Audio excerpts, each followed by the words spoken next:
আমরা আজকে নতুন একটা প্রপোজাল নিয়ে গিয়েছি। রাজপুত থেকে 10 কিলোমিটার দূরে দাদন পাত্র বাড়, যেখানে সল্টের পুরনো ফ্যাক্টরি ছিল, সেখানে 1700 একর ল্যান্ড রাজ্য সরকারের হাতে রয়েছে। আমরা এখন ওইটা নিয়ে এগোবো। আজকে আমাদের মিটিং এর এজেন্ডা এটা ছিল, এবং মাননীয় মন্ত্রী সর্বানন্দ সোনোয়ালজি এনওসি এবং যদি রেভিনিউ শেয়ারিংও আমরা রাজি আছি। আমাদের ভারত সরকার এবং পশ্চিমবঙ্গ সরকার যৌথভাবে ওইটা নিয়ে আমরা, যেটা বাস্তবসম্মত হবে, এই 1700 একর জমি হাতে নিয়ে আমরা এগোবো। পরে এই জমি সংগ্রহ করা যাবে।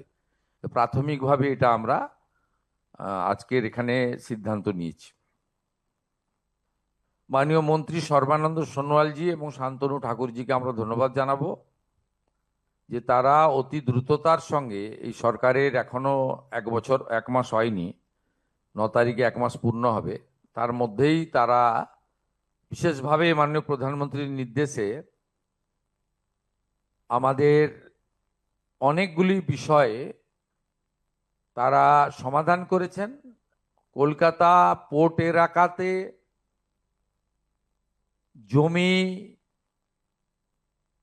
জবরদখল এবং কিছু পুরনো বিপজ্জনক বাড়িতে জনবসতি নিয়েও আমাদের আলোচনা হয়েছে। আমরা বলেছি যে আমাদের প্রধানমন্ত্রী হাউসিং আরবান, তাতে কলকাতা মিউনিসিপ্যাল কর্পোরেশন এবং কেএমডি কে দায়িত্ব দেওয়া হয়েছে। পোর্ট যদি আমাদেরকে জমি প্রোভাইড করে, তাহলে আমরা বছরের পর বছর ধরে যে সমস্ত বসতি রয়েছেন, সাধারণ লো ইনকাম গ্রুপ বা গরিব মানুষরা, আর্থিকভাবে উইকার সেকশন, তাদেরকে আমরা দিল্লিতে যেমন এনডিএমসি অনেক বাড়ি ফ্ল্যাট বানিয়ে ছোট ছোট দিয়েছেন, এটাও আমাদের আজকের আলোচনার মধ্যে ছিল।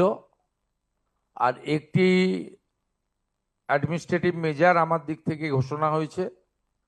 কলকাতা পোর্টে যে সমস্ত অবৈধ কাজ, লিকেজ, এক শ্রেণীর সিন্ডিকেট, তোলাবাজ কর্পোরেশনের কাউন্সিলরদের নেতৃত্বে বিগত রুলিং পার্টির সাহায্যে হয়েছে, মাঝে মাঝেই টিভিতে মিডিয়াতে খবর আসে যে জাহাজ থেকে মাদকদ্রব্য এবং অবৈধ জিনিসপত্র উদ্ধার হলো, ইত্যাদি ইত্যাদি। এটা হতো কারণ কলকাতা পুলিশ আর সিআইএসএফ বা পোর্ট অথরিটি, এদের অবস্থানটা দক্ষিণ মেরু উত্তর মেরুর মতো ছিল। যেহেতু এখন আমাদের ডবল ইঞ্জিন সরকার, আমরা সিদ্ধান্ত নিয়েছি প্রতি মাসে Kolkata municipal corporation, Shyama Prasad Mookerjee port trust, customs, CISF এবং কলকাতা পুলিশ, সঙ্গে ইন্টেলিজেন্স, ভারত সরকারের এবং পশ্চিমবঙ্গ সরকারের, তারা যৌথভাবে মিটিং করবেন এবং অবৈধ কাজকর্ম আটকানোর জন্য বা রেভিনিউ লিকেজ সহ অন্যান্য বিষয়গুলোতে তারা দেখবেন।